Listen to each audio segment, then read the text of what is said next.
Right now, somewhere in your city, two people are going on a first date. They're nervous. They're trying to say the right things. They're secretly wondering if this person could be the one.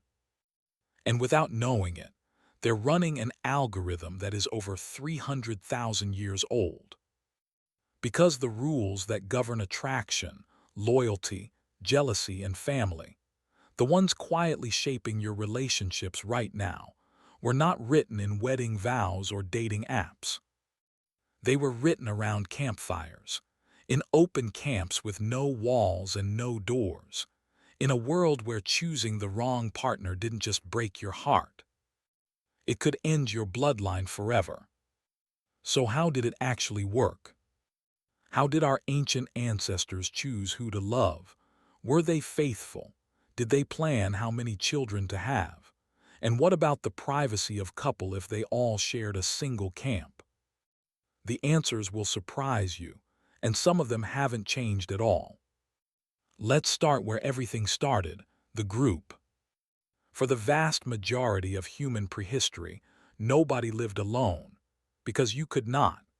A lone human on the ancient savanna was essentially a slow-moving meal for anything with claws. Our ancestors lived in bands, typically 20 to 50 people. Anthropologist Robin Dunbar at the University of Oxford has spent decades studying the social architecture of early humans and modern hunter-gatherer groups still living close to the original way of life. What he found is that these bands weren't random collections of strangers. They were layered. At the core were families, connected by blood, by partnership, and by the silent agreements that kept the whole group alive. In this world, choosing a partner was never just personal. It was political. So how did you actually pick someone? Not by swiping right. The pool was brutally small. You might have 10 to 15 people close to your age in the entire group. That's it. And yet the selection process was anything but not random. Research published in 2017 in the journal Nature analyzed ancient DNA from individuals buried at a Neolithic site in Germany, approximately 5,000 years ago. What the scientists found was remarkable. These weren't just graves. They were family units, carefully arranged, partners buried together, parents alongside their children. The data showed that these early humans were choosing partners with clear intention, not randomly, not just whoever happened to be nearby. But here's where it gets fascinating.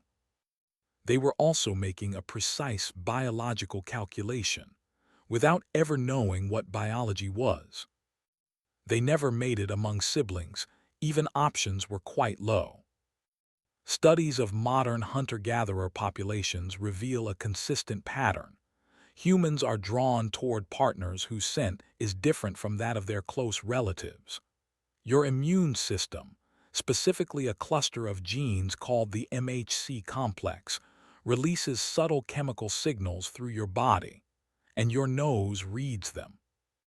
When someone smells right to you, what your body is actually detecting is that their immune profile complements yours, that your children together would be biologically stronger. The Westermark effect, named for Finnish anthropologist Edvard Westermark, describes a near-universal psychological response. Children raised in close physical proximity from infancy develop a powerful and instinctive sexual aversion to each other. Not a law, not a social rule, a feeling, deep, automatic, and almost impossible to override. That's which lead them to interbreeding across other species, and modern humans still carry 1 to 2% Neanderthals' DNA. You think you're falling for someone. Not actually. Immune system is running quality control. Now the question, were they faithful? The honest answer is, it's complicated. The evidence suggests that the dominant pattern among early hunter-gatherer bands was pair bonding. One primary partner, a unit that shared food, shelter, childcare, and protection, not because of morality, because of math. Human babies are the most helpless offspring of any species on Earth. A human infant cannot survive without years of intensive care.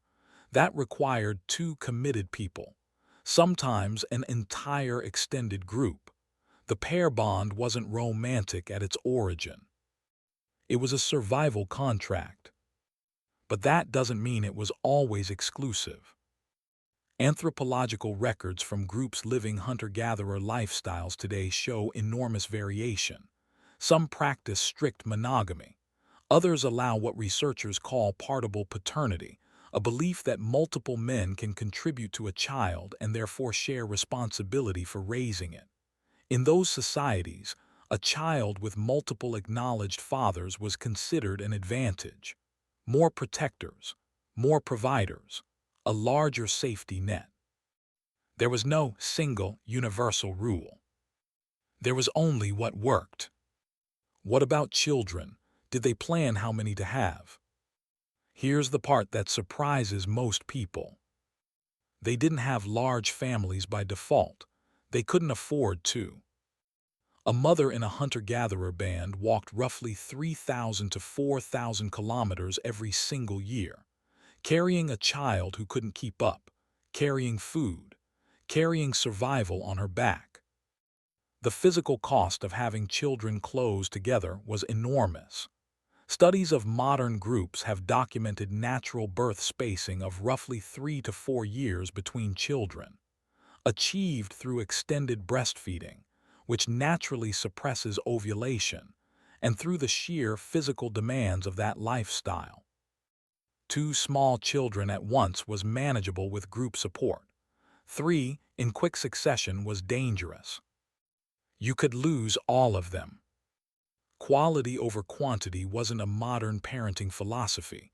It was ancient biology, built in, automatic, long before anyone consciously decided it. And privacy, did couples get any? Almost none by modern standards. Well, there weren't any rooms or private spaces where the couple could have their alone time, and moving far away in wilderness from their group means becoming food of wild animals, so dark nights were their best cover. In a group of 30 people sharing an open camp, privacy was a social fiction. Everyone knew, everyone heard, everyone watched. But they gave each other a sense of privacy by simply pretending they never noticed, and that trick is still applied even as of today. The group observed the couple, and the couple, knowing they were watched, demonstrated partnership publicly, shared food visibly, showed care openly, protected each other in plain sight.